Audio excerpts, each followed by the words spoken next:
Bonjour à tous, je suis Mademoiselle Patos et aujourd'hui je vais vous expliquer en quoi ça consiste un montage LVE. Juste avant de commencer, je vais faire une petite précision, c'est qu'on entend par cible dans cette présentation, en fait ça va être Patos Pavien et c'est qu'on entend par holding, ça va être Patos Holding et ça.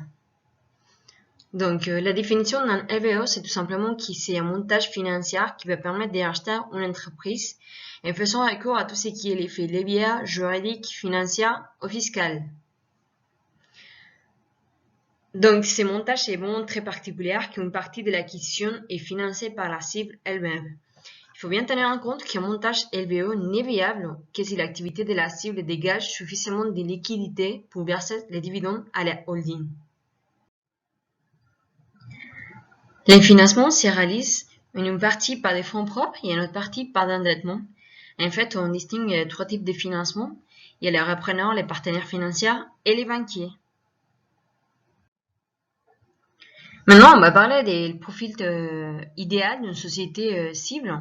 Donc, en fait, les conditions de réussite d'un LBO pour que ces montages soient viables. Et en fait, il faut que la holding soit en mesure de faire face au service de sa dette. Qu'est-ce que ça implique tout ça? Ça implique en fait un niveau d'endettement de la holding soit en rapport avec sa capacité de distribution de la cible. Il faut aussi que les bénéfices futurs de la cible soient relativement stables.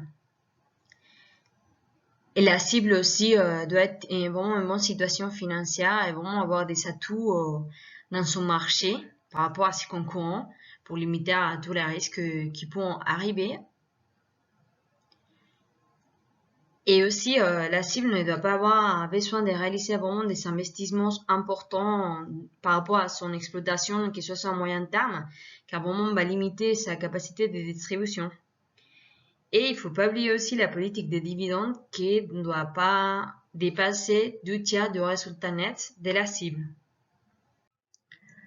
Concernant le s'emprunt, en fait, au bout de 5 ou 7 ans, en fait, une fois que tout est remboursé, les partenaires financiers ont pour vocation de sortir du capital en cédant les titres pour réaliser une plus-value. Donc maintenant, on vient d'évoquer toutes les conditions pour avoir vraiment une réussite, pour que ces montages soient vraiment viables. Donc maintenant, je vais vous évoquer en fait deux causes principales pour qu'il fait échec. Donc la première, c'est tout simplement que la cible n'est pas en mesure de distribuer suffisamment de dividendes à la holding.